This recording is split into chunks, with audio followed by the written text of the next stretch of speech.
Welcome, everyone. Thank you very much for tuning in this evening. We have a special show for you tonight. Super excited. On the screen, you see with us, Doc. Thank you very much for joining. Sherpa, thank you very much for joining. We also have the mayor of Matic tonight. Oh my gosh, I wish I had a soundboard because I would play some clapping music and soundboard excitement. Just super hyped up to have a show going tonight on the late night hour. We've got lots of cool stuff to talk about tonight. Obviously, we're going to talk about Matic and all the amazing things going on in the STAXX.CLUB right now that is just exploding. Again, you know, guys, we want this to be interactive, so we're going to give lots of stuff away in the chat. Make sure to click. I'm watching Restream, so what you're going to see on your screen tonight is basically just us doing a Zoom meeting, having some fun, talking some crypto. Please ask questions, you know, please be interactive. With that being said, without further ado, let me turn this music down here and go around the table and just say hello to everybody real quick here. Doc, again, thank you for joining. Welcome tonight. Tell everybody. Glad to be here. Beautiful Saturday evening where I'm at. Sherpa, if you can hear us, I think he's at a bar getting drunk right now, but he decided to... Oh, he's there. Hey, welcome. Yeah, sir. I'm here. Welcome, sir. How's it going, guys? Great to be here. Good, man. How are you? Really nice to hear your voice. Super excited to get this writing stuff going. Thanks again for joining, man. Absolutely. I mean, it's a pleasure to be here. I should click us over to the talk show here. Ooh, man, we got some nice screens and stuff to play with tonight, too. Oh, I like this.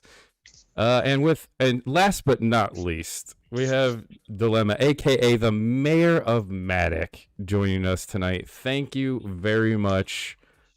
It's just nice. We haven't talked to you in forever, man. Like our whole world has changed. What's up? What's up? It's good to be back. Dude, so when I started talking to people about Matic and like doing the show, it's amazing to me like all the different kind of things that we ended up talking about. So it wasn't just like layer 2 or Ethereum or games or like what's on Matic, but people want to mint on it.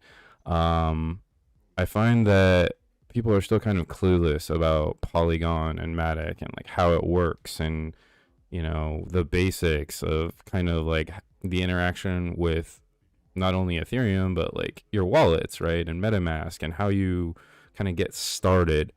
So really, really excited tonight to kind of get your feedback and opinions. And, you know, obviously you've been there, done that. So, you know, your advice just kind of too, like kind of how to get started is going to be really nice. Definitely. Okay. So I'll just jump right in. And then if I'm going too fast or if I mention something that's man, don't be scared. Let's stop me. Jump right in. Let's that's start what we're here to out. do. Let's start out, Mayor, by talking about what Matic is and why layer 2 is important for Ethereum. Oh, right on. So, well, we'll start with I'll just give you a breakdown of how I discovered Matic. So originally, I don't remember if it was 2019 or 2020. It launched on Binance Launchpad, and it was like it pumped to the moon and then it dumped, and it was kind of like a pump and dump coin. A lot of guys were just trading it because it was really volatile and one of those pumpy coins. And then Binance added leverage to it, which didn't help anything. So it was just up and down, up and down.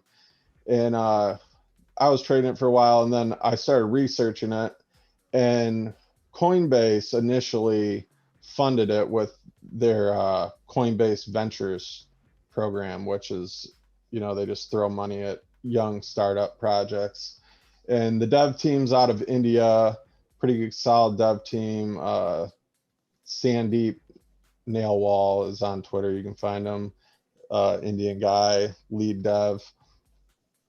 And basically it was originally adopted as Vitalik's plasma framework solution, which was his solution that he designed to scale Ethereum off chain, and they just ran with it. And I was here in 2017, 2018, and the ICO craze. So I was here to see a lot of failed, dev teams where they took the money and, you're watching them, you're looking at the roadmap and you're watching things either get built on time or not get built on time. And, or not get built at all. not get built at all. They're over promising, under delivering. And that's pretty much, that's the standard. So when I started seeing them like actually achieve things they were saying they were going to do, and they weren't really big on going on social media.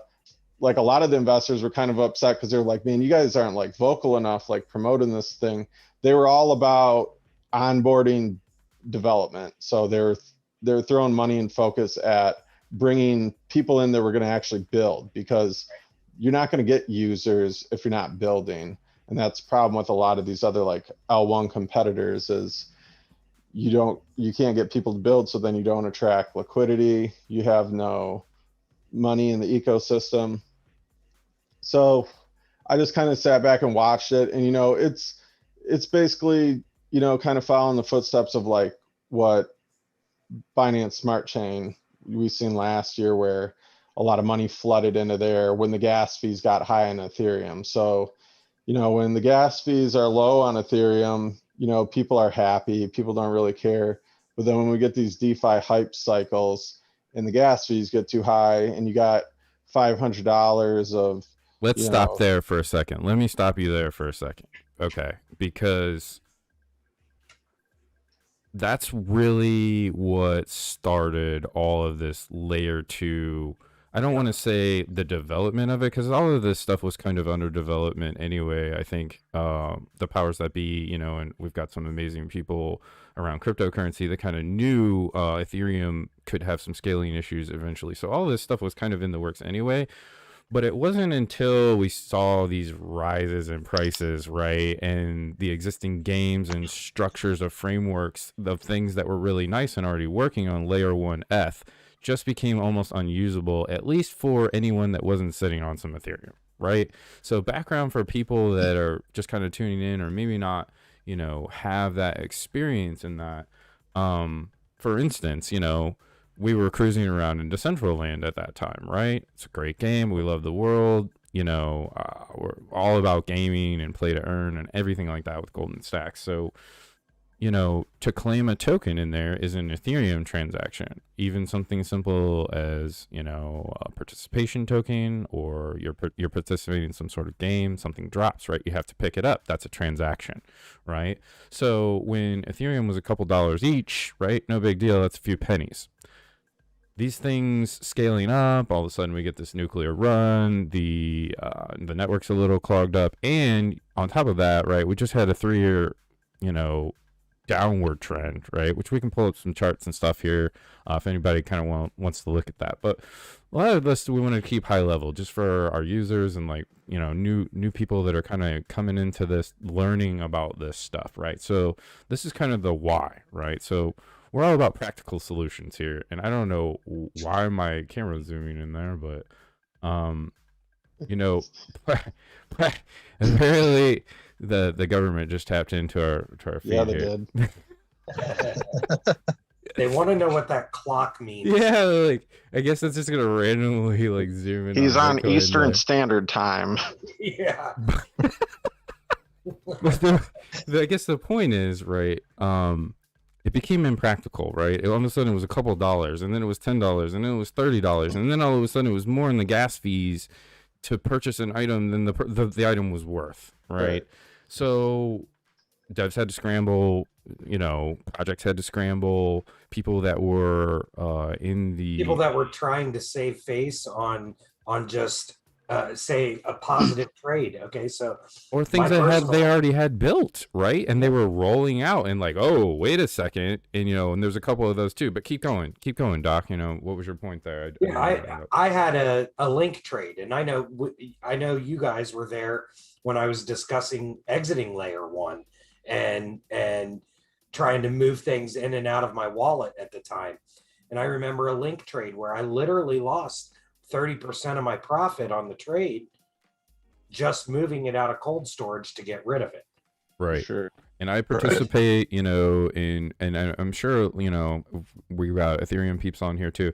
And I know we're giving away wax stuff on here too. So guys, don't get confused, right? Goldman Stacks, we do everything, right? We touch everything. We experiment Blockchain with everything. agnostic, We right? don't care, right? We're here to build things and to make awesome shit and partner up with awesome people.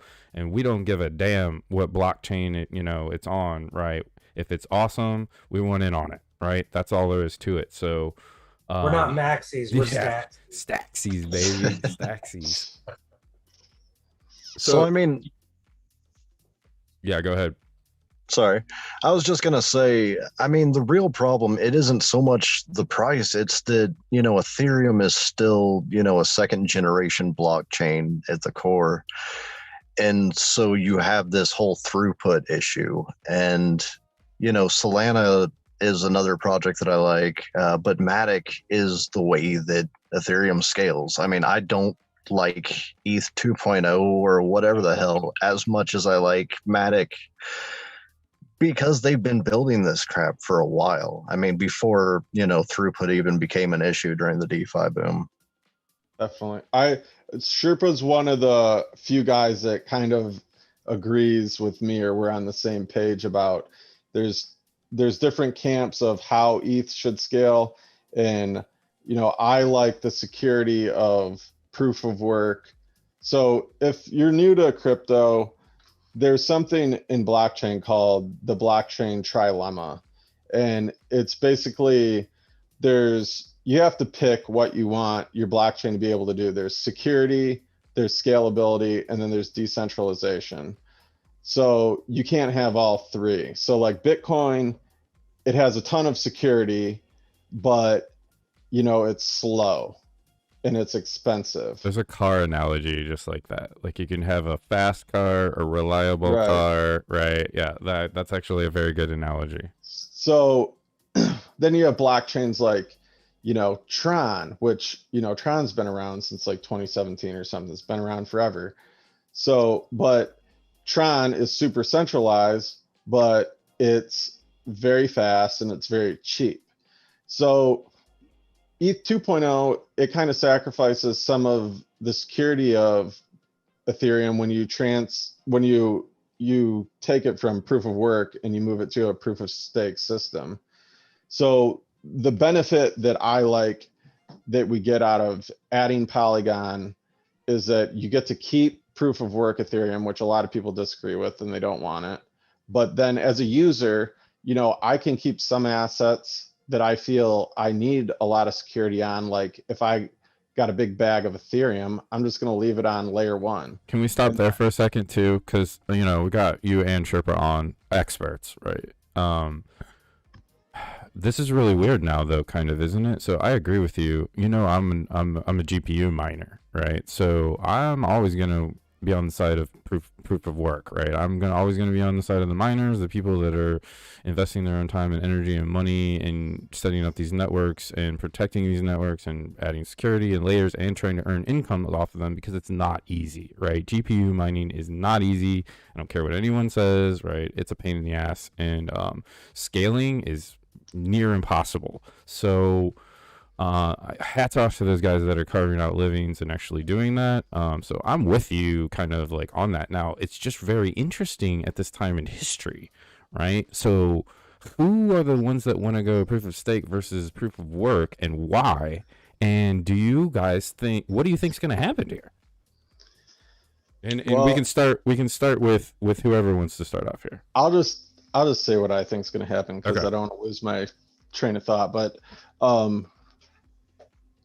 the people that want to go to proof of stake will tell you that it's because they want to be green and save energy and all that stuff. But, you know, the people that would argue against that would say they just want to centralize the ecosystem because these actors already own a bunch of Ethereum, so they're going to make more money off of moving to a proof of stake system. And then, you know, they're going to control the network, and that's their actual incentive to do so. Yeah, I feel very much the same way. I'd just written an article on the website and everything about that. And like the thing is, the whole energy argument is kind of a nothing burger. Satoshi really did a good job whenever he designed all of this, and proof of work makes energy the primary, concern if you're running a mining business and everything. And so they have the most incentive in the world to invest in good renewables and solar and everything because it lowers their cost. Like you said, mining is hard. It's hard. People don't know that, man. People have no fucking idea. Yeah, it's the tiniest of margins that you're working on, and sometimes it's negative margins because you're speccing shit. A lot of times it's negative margins when you're going through bear markets, asking yourself what the fuck you're doing mining at at a negative cost, right? I mean, you're just eating shit for a long time. Here's where planning and adaptive learning, as we're going through these processes. I know a guy personally who ended up having the electric company come out and put a 440 box out behind his house. So he's running enough miners now to where even through the winters here in Ohio, doesn't have to run a furnace in his house.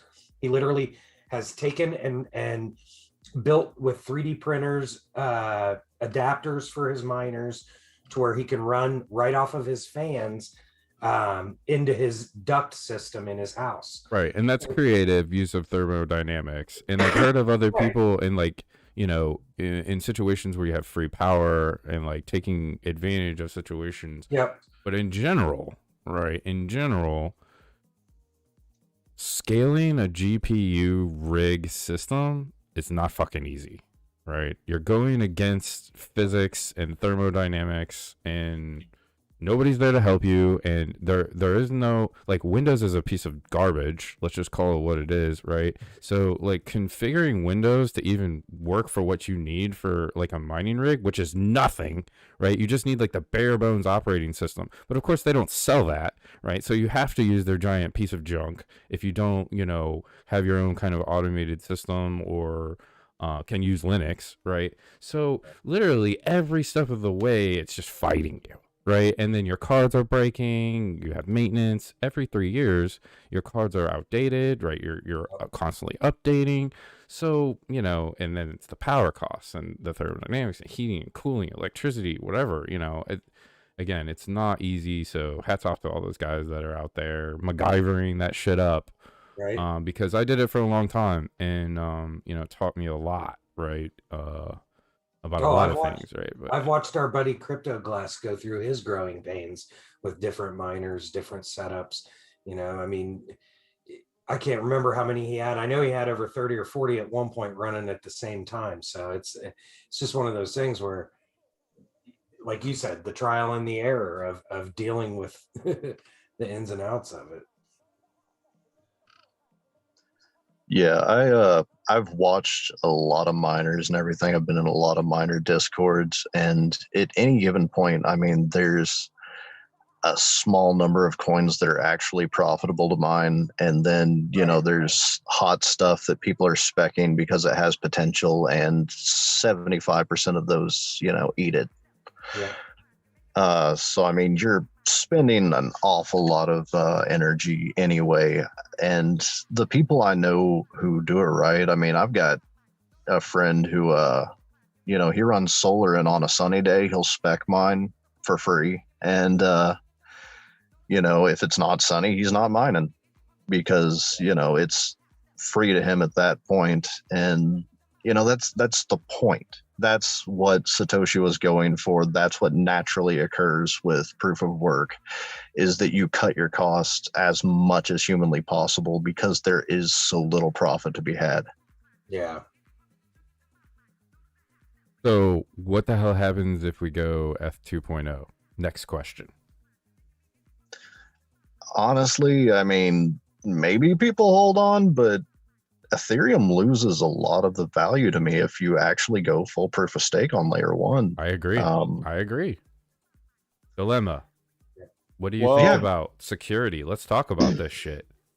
Well, you're definitely going to sacrifice security, but when it comes down to it, I've talked to like a lot of devs, like just like explain to me what's going to happen when they turn the switch on.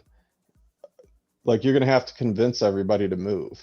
Yeah. And in cryptocurrency, see, a lot of these people I've just talked to, they're very smart devs, but like their heads aren't in the markets. So they're like, well, we all decided that nobody's going to use the proof of work chain anymore. Well, the miners are certainly going to keep kicking out blocks. So the chain's going to move forward. So is there going to And- be this like herky jerky kind of? It doesn't. I just seems like Is this literally you gonna- got two people going in different directions right now, Yeah. right? Is That's this going to end a up con- a new BCH? A contentious Ethereum hard classic, fork, classic. yeah, exactly. So it's like what could happen is like, you know, Coinbase, you know, they're already talking about like paying out staking rewards for ETH2 and stuff, and you can like plug it in. So Oh, yeah. if you deposit Ethereum at real Ethereum, proof of work Ethereum into that contract, you gotta it's like 32 ETH, you're gonna stake it up. It's a one-way ticket, so you can't get it back out. So you're essentially burning it. So if you do that, you're not going to be able to get that Ethereum back. If establishments like Coinbase and other exchanges decide to say ETH2 is the real Ethereum, you know, then you're going to have a problem of like the world deciding which chain's the real chain, and is proof of work, you know, if they rename proof of work Ethereum something else, you know, there's going to be like a lot Ethereum Vitalik's vision. right. There's Oh, going to be a Let me, lot. while we're all on the call together, let me pose a question to Please. Dilemma, because this kind of poses, you know, a real conundrum for Ethereum, because if Coinbase and all of these other exchanges really push for the proof of stake chain to be the dominant one, then the price of the proof of work chain is going to drop, which actually makes it more useful. Yeah. The price of the proof of work chain will drop. And then I mean, if I'm saying, if, you know, the proof of work fork, if that's, you know, what ends up happening, Mhm. you're talking about that being like BSV. And so it's going to go in the toilet pretty quickly if everybody decides that the proof of stake Ethereum is the dominant one, you know? Well, the thing is, you can have, it depends though. So if Coinbase just says it is, you know, the market still has to decide. So if all the money and the users don't move, then is it really what they say it is? It's not. So it's like if they would have sided with like Roger Ver in 2017 and been like, Bitcoin Cash is the new Bitcoin, and like renamed like BTC, if they renamed it like BTC, you know, something else, like just change the ticker, you know, the total value locked and all the capital that's on it. The thing with crypto is you have to be incentivized to move. Like people are lazy, people are scared, they want to stick with what they know and Right. where their money's safe. So like the problem we had with scaling is in 2017, you had a real warning sign. We had crypto kitties. So a bunch of We're idiots, going there tonight. Come on, man. you have to go back to the genesis. So we knew Ethereum couldn't handle NFTs in 2017 because people started breeding 2D digital cats on the blockchain, and it drove gas prices through the roof. Now, did that stop all of these developers from building their shitty dApps on a network that they didn't belong on? No, because they wanted to be tapped into that liquidity. They Right. wanted to be tapped into the mothership. They didn't want to build their own blockchain. They didn't want to go somewhere else. No, they did what they shouldn't have done because they wanted the money. So like you've seen chains like Axie Infinity, or projects, I should say, you know, it's a good project, but they should have known better. You're building an NFT project and incentivizing people to breed when you know that model doesn't work here and it's not going to get better in the future as you have growth, right?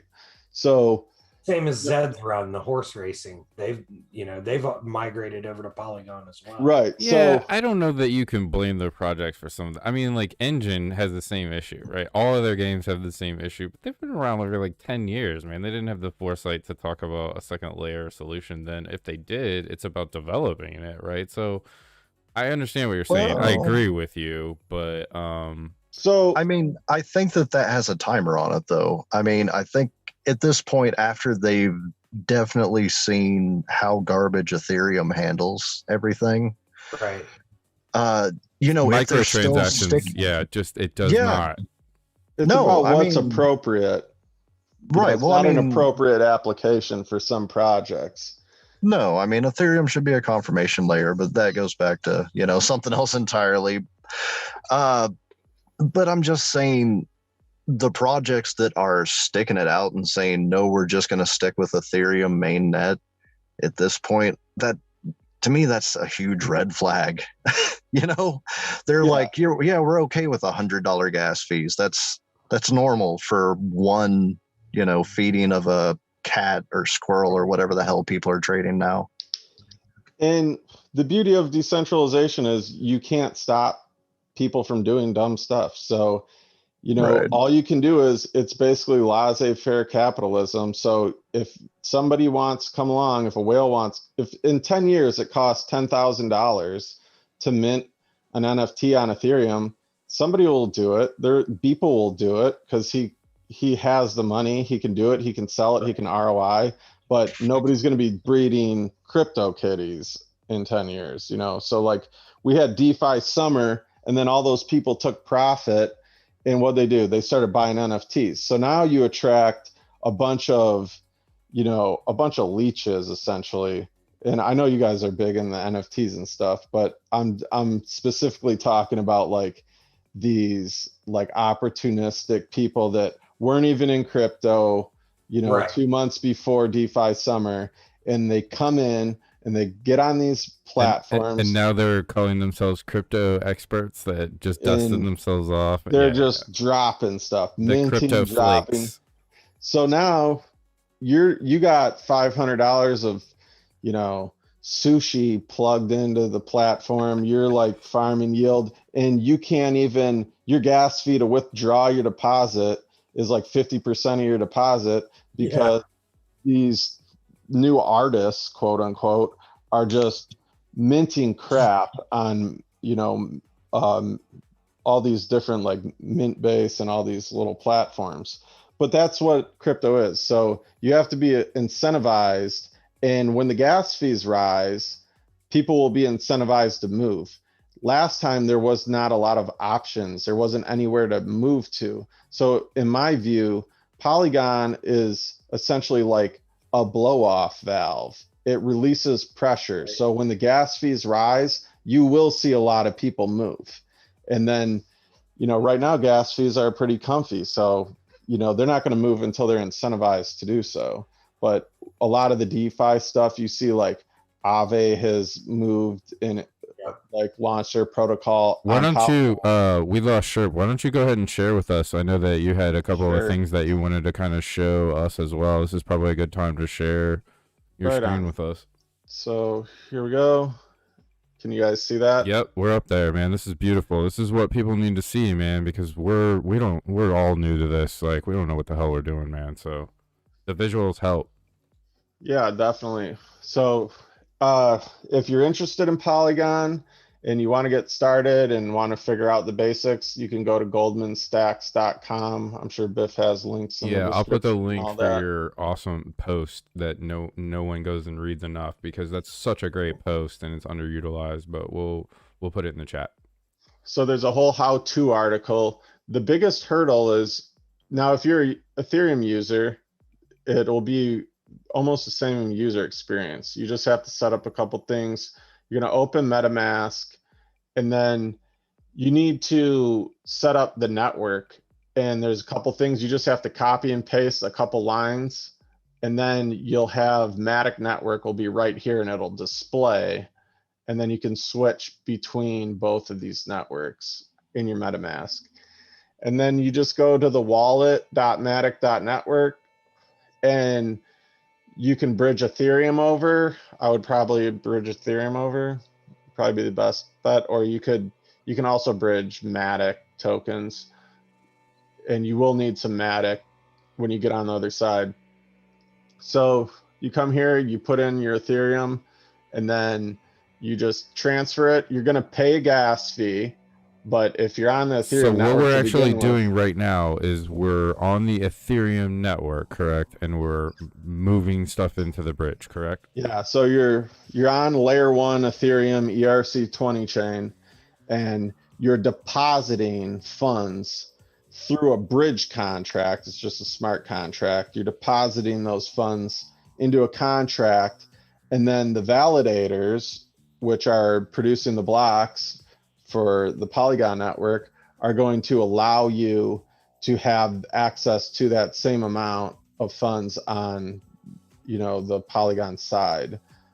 So when you deposit it, it takes, it might take 10 minutes or something, and then you won't see your funds on the Ethereum layer, and they won't show up immediately, but after about 10-15 minutes, they'll come on and it'll show in your wallet, and then you'll be able to move around.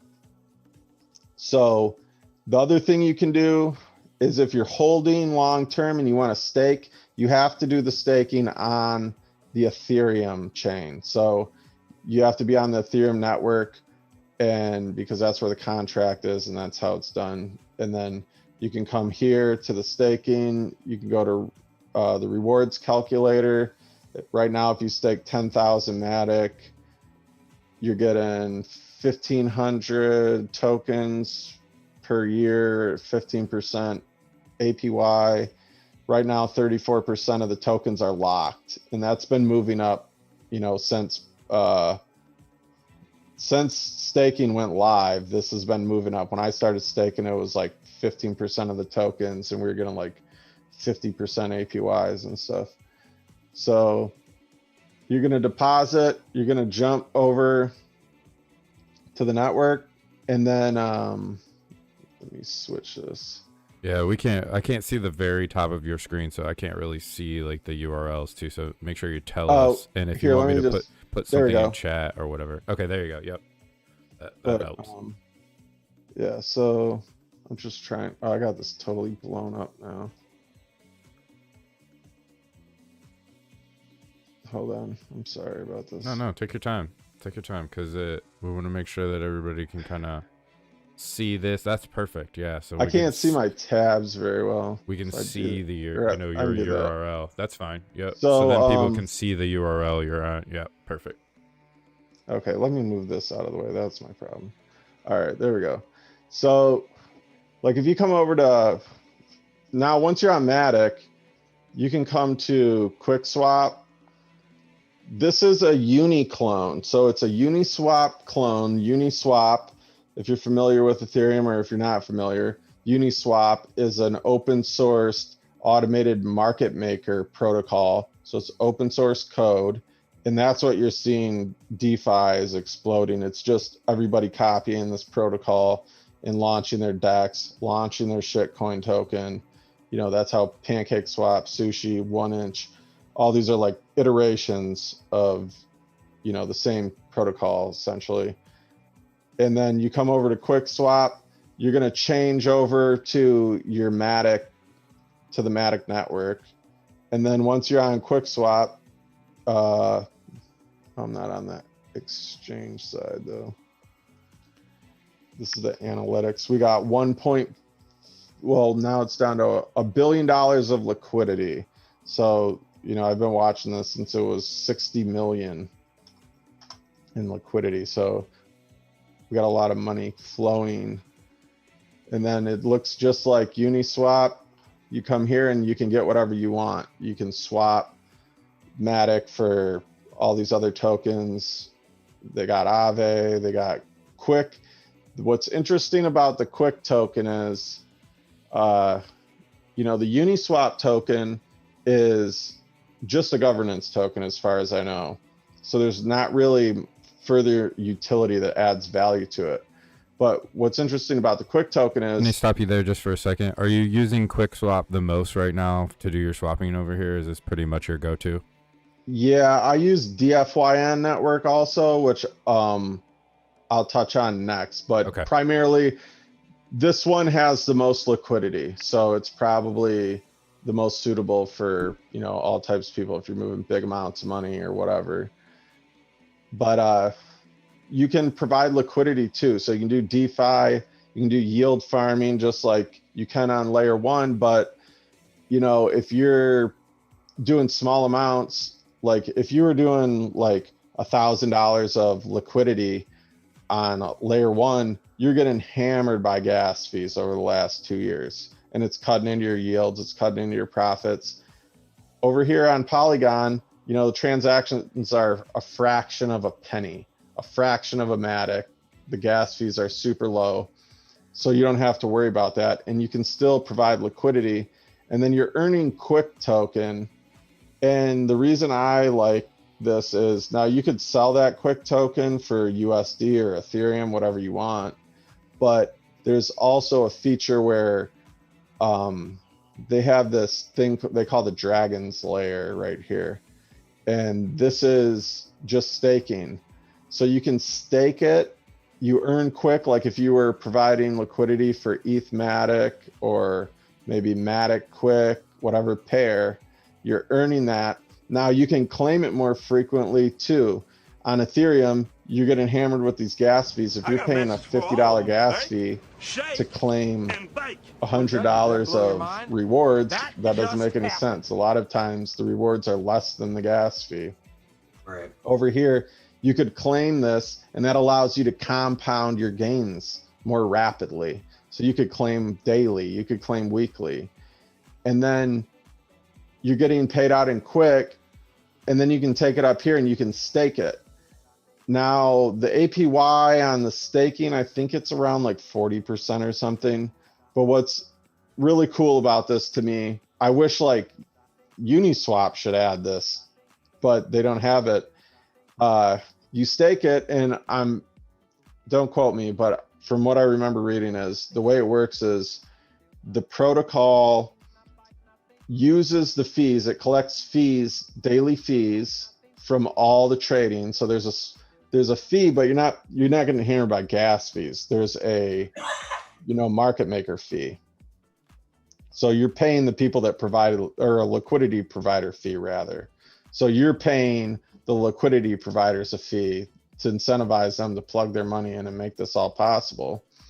And then what the protocol does is it takes those fees and it market buys Quick from the QuickSwap order books, removes it from, you know, the books, and then pays out all the stakers, which I think is really cool. Yeah. And then this is auto staking. So you don't even have to claim this. It just sits in there. So if you bought 10 Quick tokens and threw them in here and wanted to go disappear up in the mountains for a year and come back, that'd just be auto compounding. It's growing. You don't have to claim it. There's also tax advantages of that because it's credited to your address, but it's not actually sitting in your address until you physically claim it. So they're not sending it to you, but you're earning it within the protocol. Nice. Not legal advice, not tax advice, but it's pretty interesting to me that you're basically auto compounding without realizing gains, without, you know, it would be like considered income essentially. You're not realizing any gains until it's actually moving into your wallet.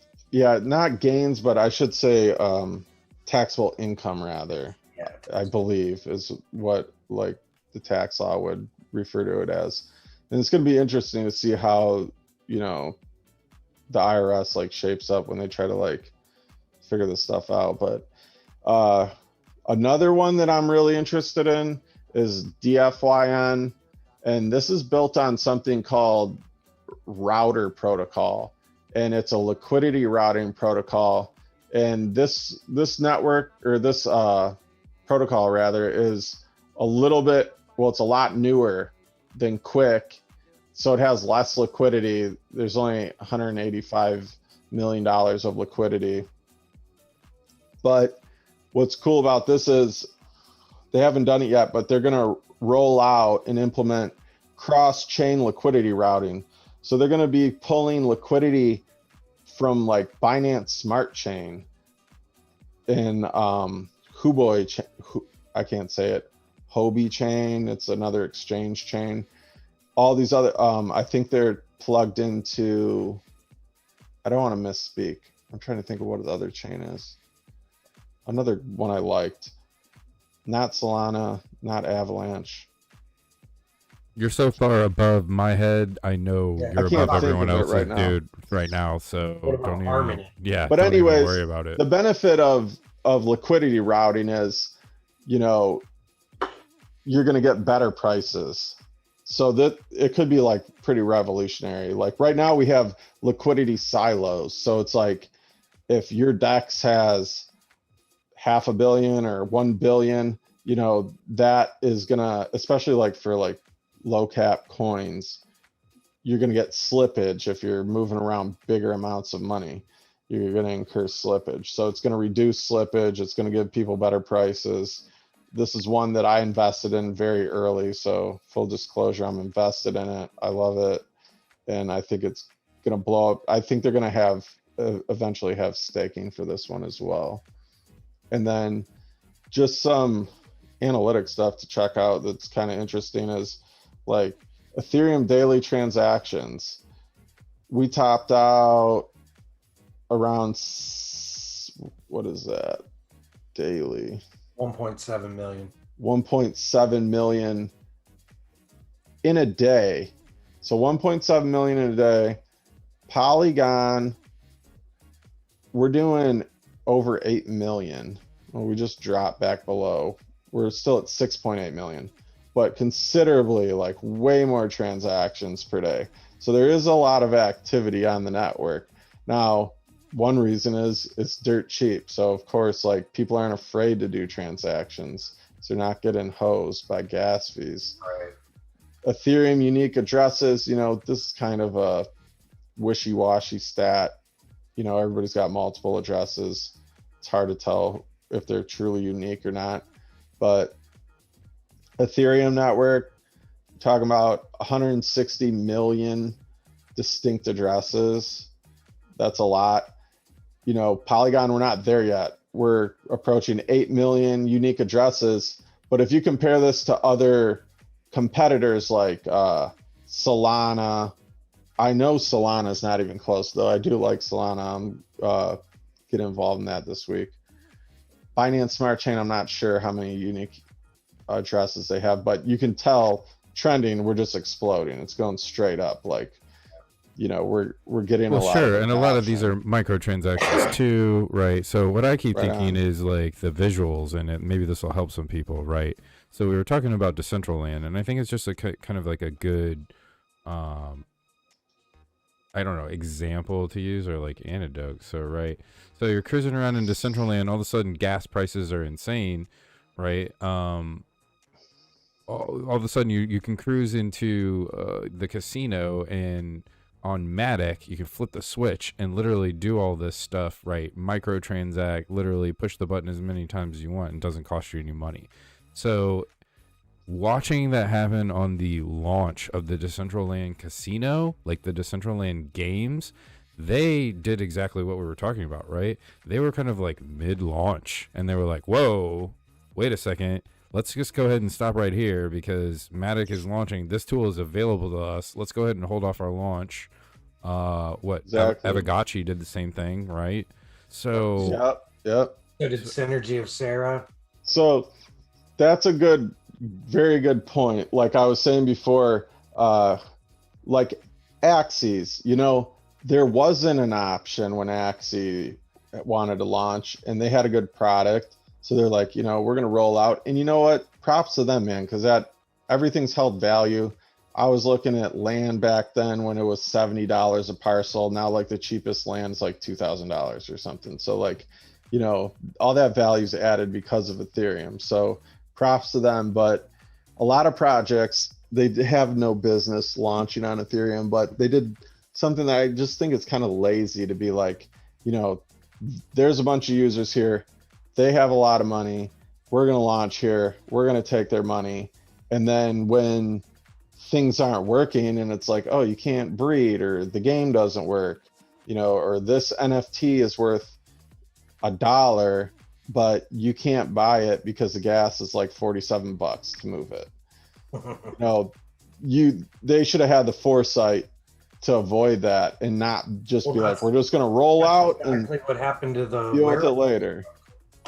Yes. Yeah. So like a lot of the wearables on Decentraland, you know, they throw these events and they're giving away common items that are not worth a lot, and you win it, and then you get hit with like a transaction fee that's like $20, and you're like, do I want to waste my Ethereum on a bunch of these common items? So what Biff was talking about was Decentral Games, which is a fantastic project, and I've spoke with the lead dev of Decentral Games, so I was involved in Decentraland early on, and a lot of people, you know, he had his scenes built before everybody. You know, he had these beautiful casinos up, and everybody was like, when are you going to open the casinos? When's the casino going to go live? And he was like, we're waiting for Polygon. Like, well, back then it wasn't even Polygon, it was just Matic. So it's like, we're waiting for Matic, we're waiting for it, and then we'll roll out when, you know, it's ready. And he runs one of the biggest nodes on, or one of the biggest validators, and I stake a lot of my coin with that validator, and he doesn't charge a commission.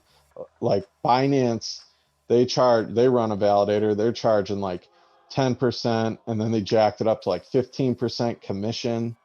Wow. And you know, Decentral Games, shout out to them, go check them out on Decentraland. Yeah, go out and play with Decentraland. Don't be scared of it. It doesn't require any money to go screw around and play with it, right? And it's really actually not that bad even on layer 1 right now. So if you're gonna go experiment, now would be the time.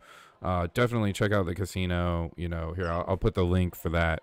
Keep going though, Dilemma. Did you have a question, Doc, or comment? Oh no, I was gonna say CZ's got to eat too, guys. Come on now. That's true. Yeah, you got to get him some. You know that. That's right. Poor CZ. So, well, he's got to set aside money for those legal fees if they ever find out where his ass is at. But so, anyways, if we look at the DeFi, you know, market, we just look at the, you know, the TVL, you can see we had a nice run up and broke down, and we're building back up. You know, I think DeFi is going to come back. I think everybody that's in crypto is expecting it to bounce heavily. But something that's really interesting to me that I've been following and has been like, you know, influencing where I'm moving money and rotating funds to is the activity that's been happening in the rankings. If you've paid attention to this over the years, you knew MakerDAO was at #1. Like, MakerDAO never budged. MakerDAO is the protocol that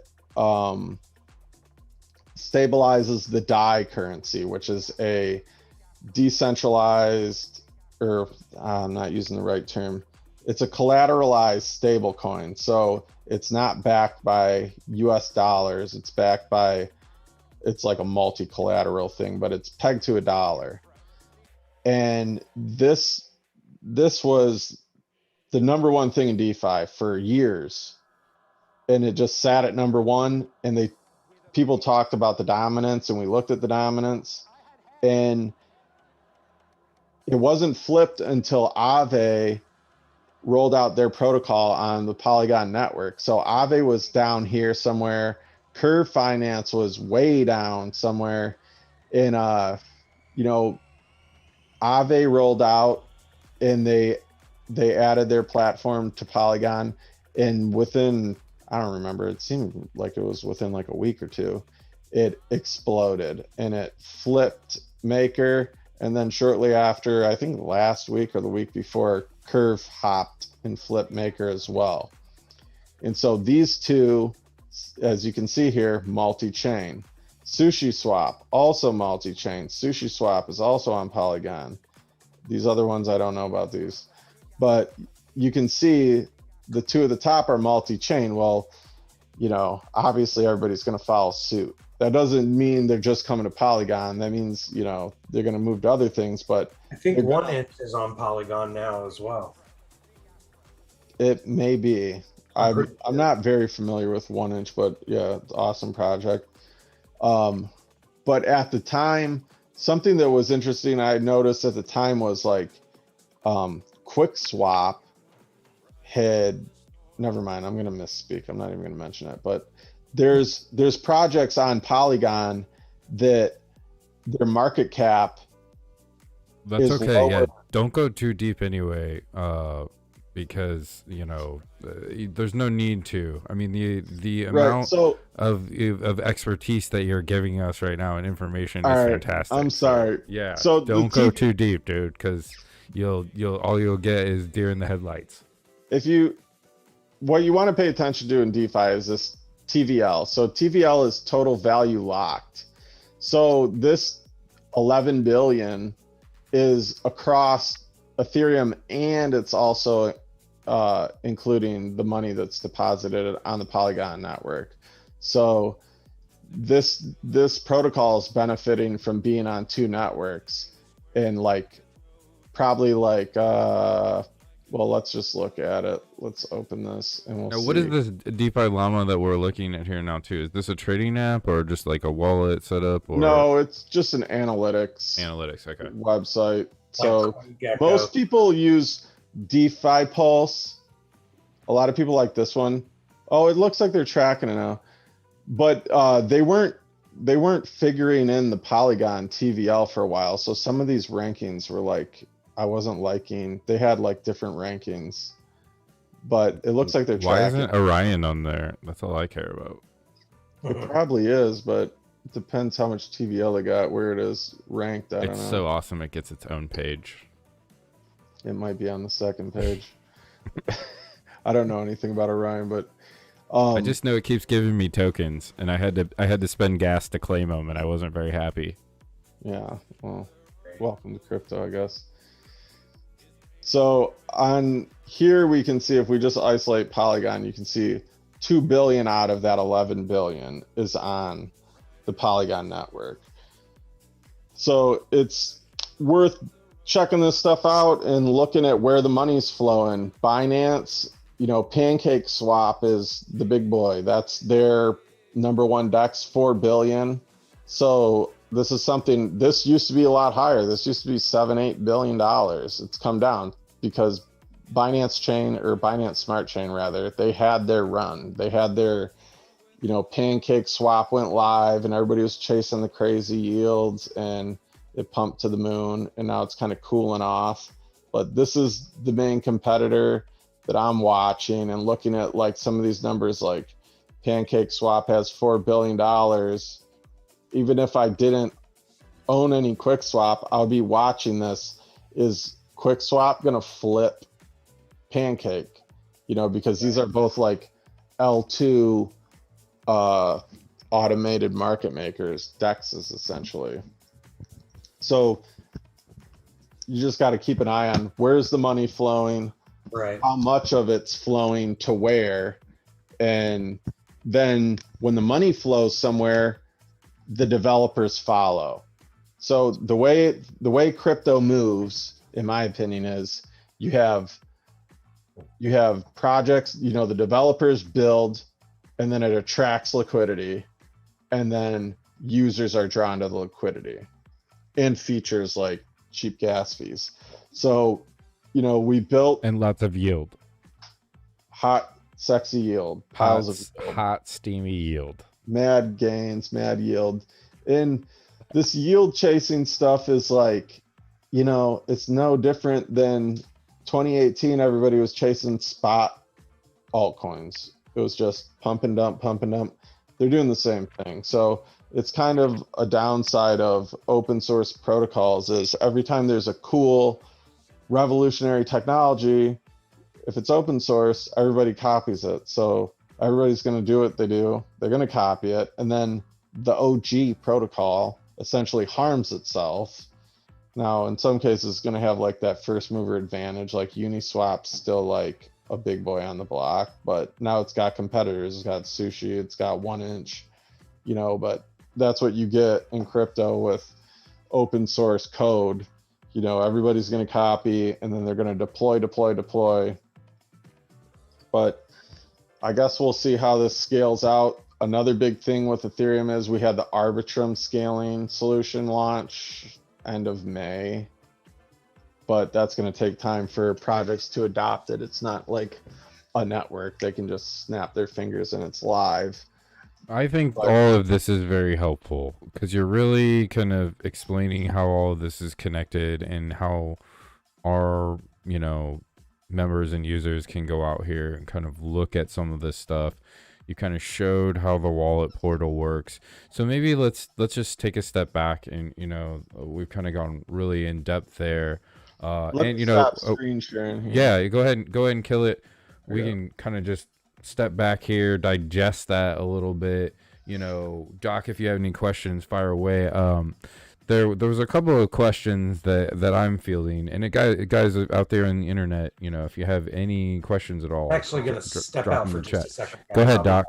You know, so the question, I guess that is a common theme.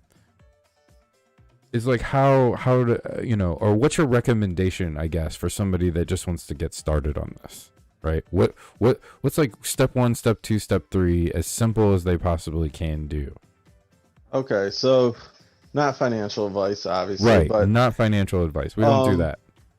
You know, if you're using Ethereum, I think you'll benefit tremendously from just depositing some funds and go play around, move around, and see what's on the network. There are games and stuff, and let's see if I can pull it up.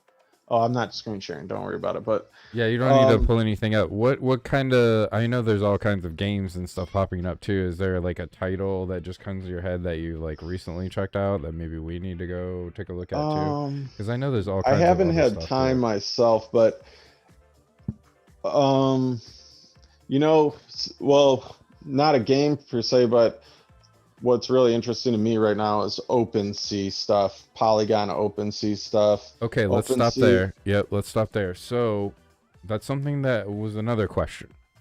So people want to get in there and start minting stuff, right? Minting on Ethereum was a huge party for a while, and lots of digital artists were empowered, which is great. Love to see artists making money. And then, you know, gas fees kind of hit, and it just, you know, kind of shook the market. Now we're kind of in a downward trend too.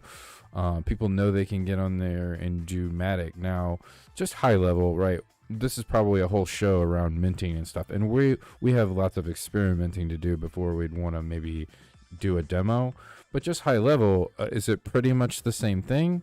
Like, what do you do when you're, you know, when you want to mint something on Matic?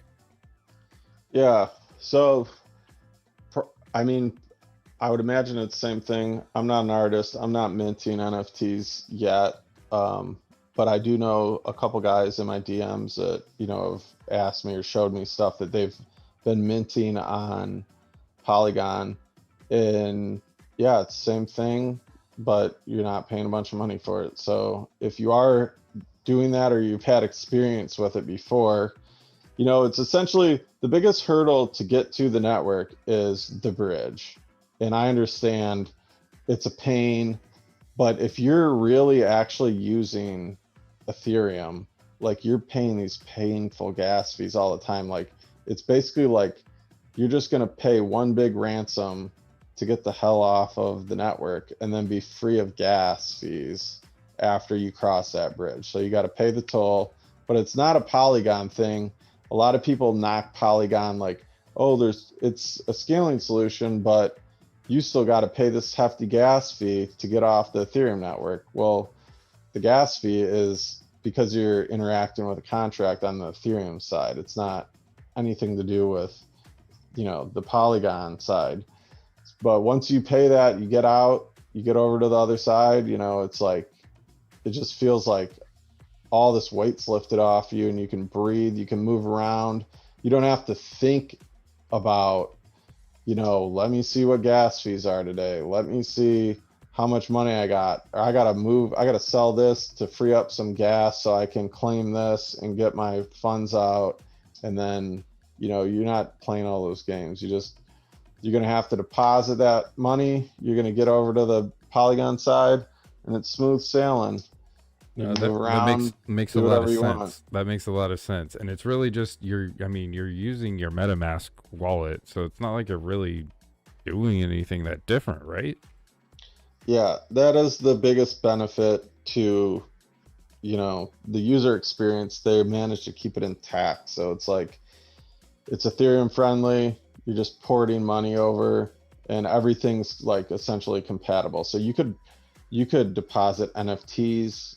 You could move, layer 1 assets over, and it all feels the same, except you're just not getting soaked every time you got a transaction. And you don't even think about the transactions after like a day. You're just like used to moving stuff around. Boom, boom, boom, boom. So like for me, I got your article up here on the screen. I'm just kind of scrolling through it too. It's a great article, guys. Go, I'm gonna put it in the chat again. It's such a helpful article, and you put a lot of time and effort into it with literally step-by-step instructions on how to get your migration on, right? I mean, this is it's a great article, and thank you for doing this. I know that this is a thankless job, especially for a lot of us right now. No, I love helping people, and I had the main reason I made this is because there's a lot of people asking me about how to do it, and there are a couple little steps you got to do. So I just wanted to have like one good. When I did this, when I was getting over there wasn't any good references, or it was kind of spread out among a couple different websites, so it was a little more difficult. But I just wanted to compile it all the info's in one place, and you should be good to go. You just got to copy and paste, get that network into that RPC into the MetaMask, and then you can just switch between the networks, and your funds will show on each network.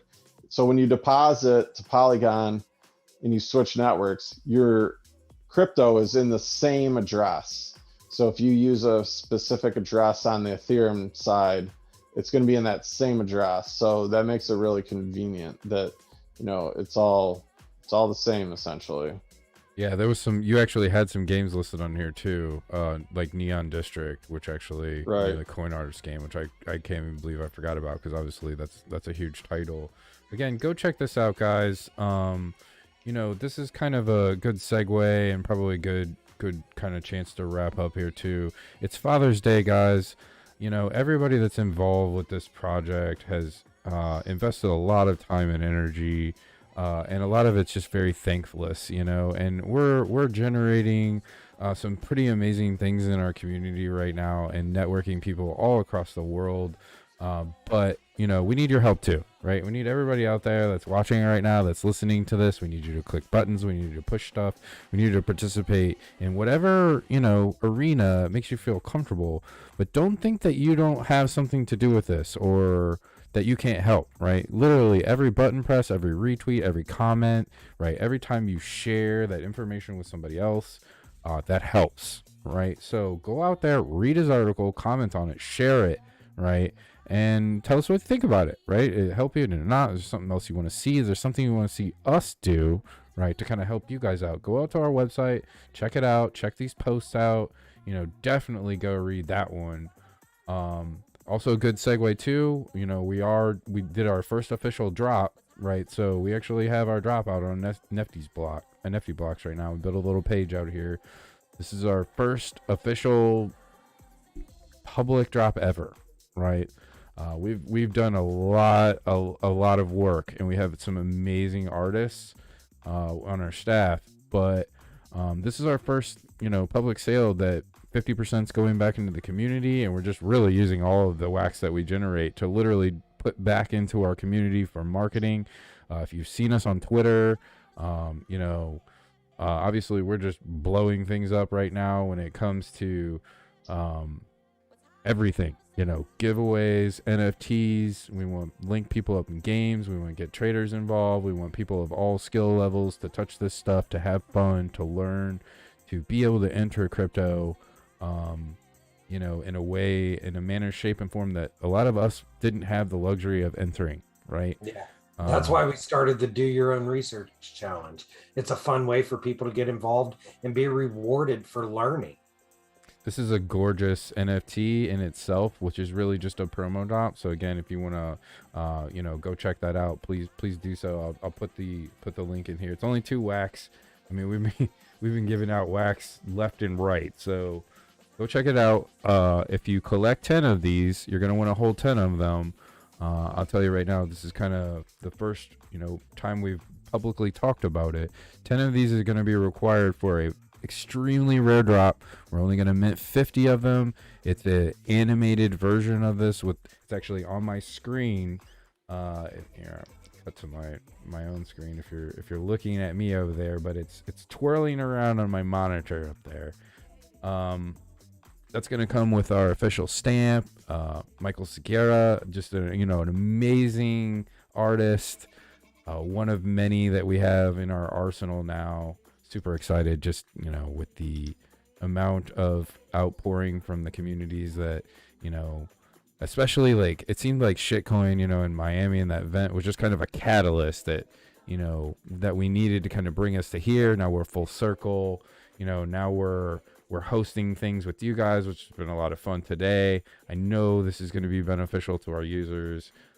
So much information, you know, was given out today, and this is just the beginning of this, right? We're going to snowball this to, you know, I mean, there's no way we can be unsuccessful, right? We have already been successful to get to this point was the hard part. Now it's like taking the next step, right? So we're super looking forward to that. As some of you have noticed too, you know, the chat room's been a little bit more active lately.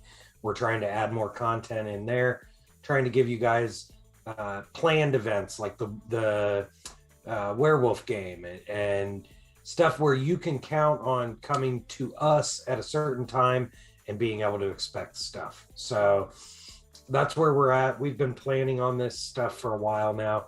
Like Biff said, it's just about putting it all into motion. Yeah, and our community, you know, funds everything organically, right? So everything, literally, you know, any crypto that we ever get from the result of a sale or a collaboration that we do with another artist, literally all of that gets funneled back to our artists, guys. We're not here on the take, right? This is about building a huge community and a huge network, and then that'll monetize itself, right? And then, you know, drawing incomes out of that, whatever we need to do to take care of ourselves will happen naturally.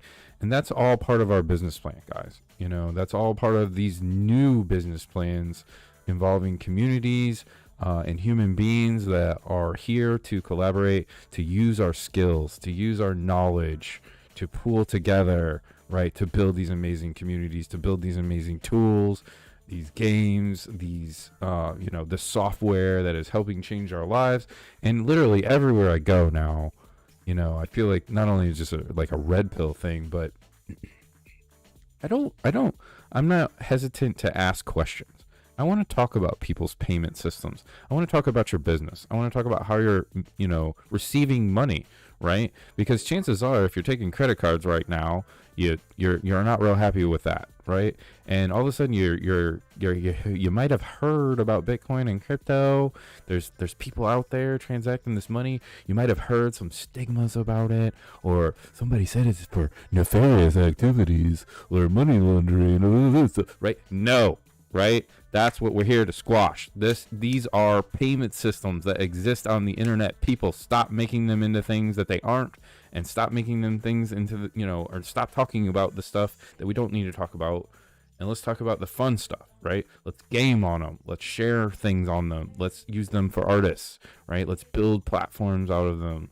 Let's use them for community money, you know, raising, right? And the things that we want to invest money on, right? Which are real people doing real things, building real stuff out in the world, and helping people, right? Redistributing this money. That's so much fun. I think that's the part of it that's really just, you know, a lot of fun and like really just addicting, right? To me personally. Absolutely. I can agree with that.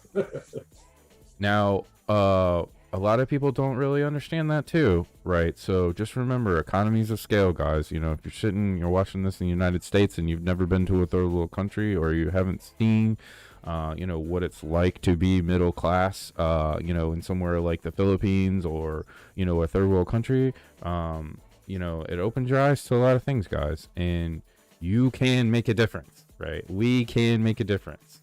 So you don't have to be a hero, right? And we're not asking anybody for money. We just need you to participate, right? That's it, Doc. It's just that simple, right? Support the people that are doing the real things. Stop supporting the people that aren't, right?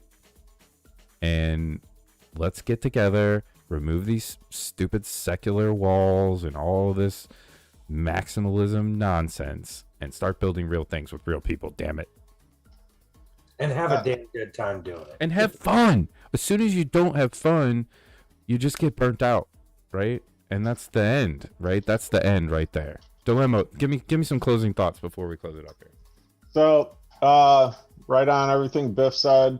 If you're new, head over to GOLDMANN.STAXX.CLUB, poke around the posts, check things out, join the Telegram group, get in there. You can communicate with us directly. We are accessible. Yep, all of us are very approachable. If you're on Twitter, go follow at GOLDMANN.STAXX with 2 N's and 2 X's. Come find us over there. STAXX.CLUB now. Yep, STAXX.CLUB. We're real easy to find. If you got any questions about Polygon, you can hit me up. It's at Mayor of Matic on Twitter. You can DM me. DMs are open. I'll walk you through any troubleshooting. I'll try to help you the best I can or point you in the right direction. And follow Doc. Doc's screen name's right there on his little image. It's just with an @ symbol. We're real easy to find, guys. We're real easy to Heroes are find. heroes, obviously. Right. Yep. And yeah, man, we're probably going to be adding more content, maybe more Telegram rooms. I don't know, maybe trading pits, stuff like that. We've got all kinds of plans. More free alpha, more charts, more information.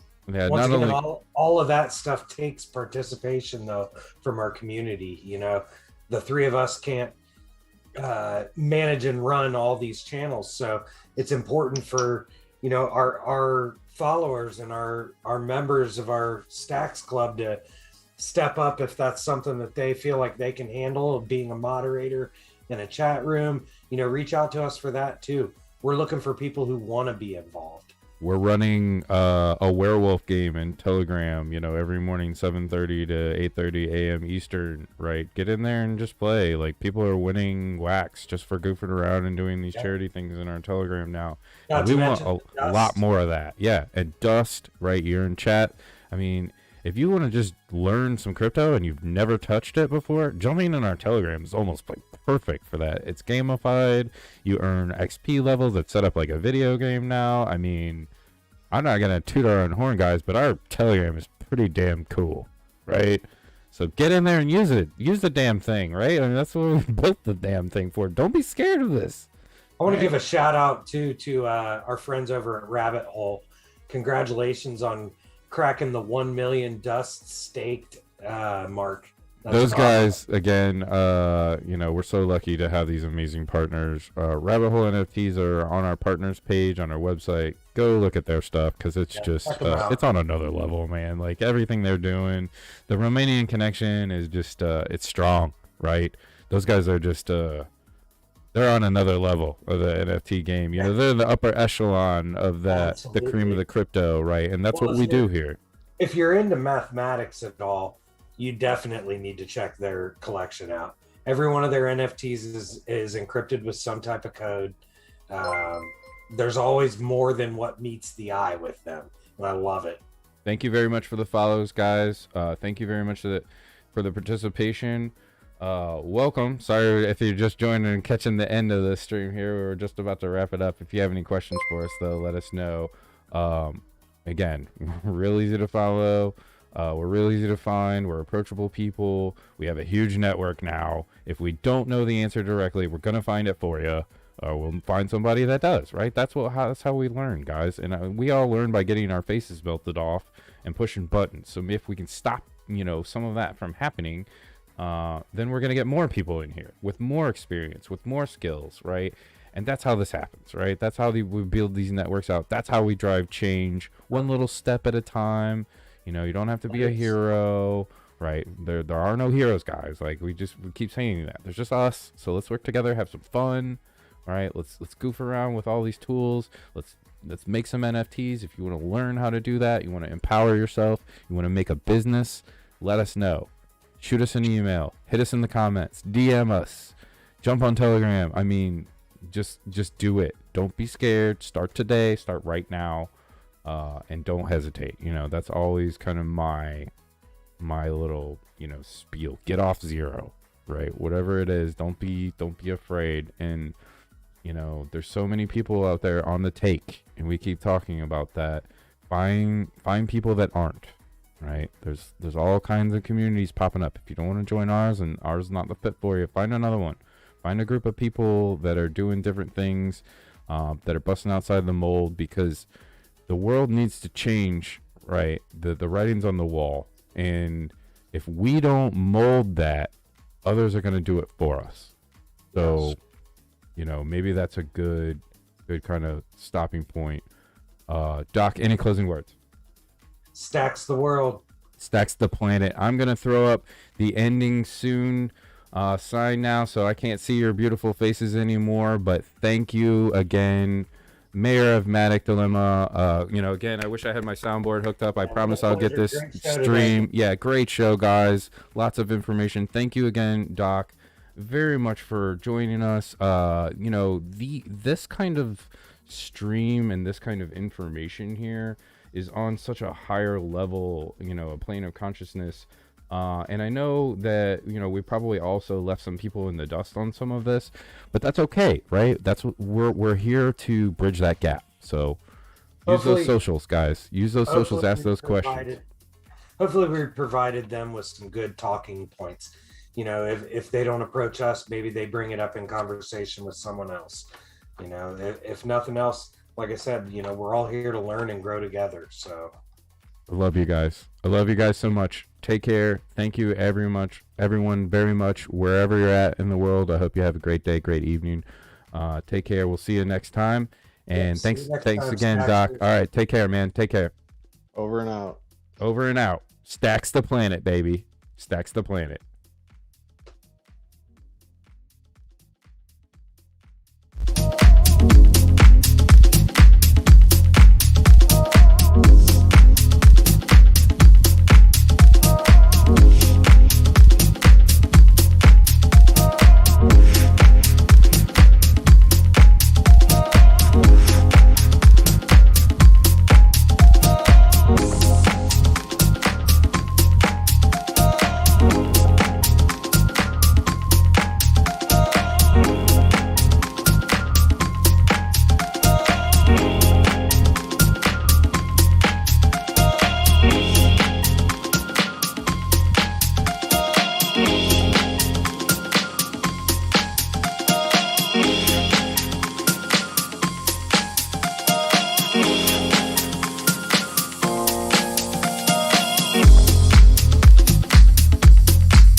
Bye.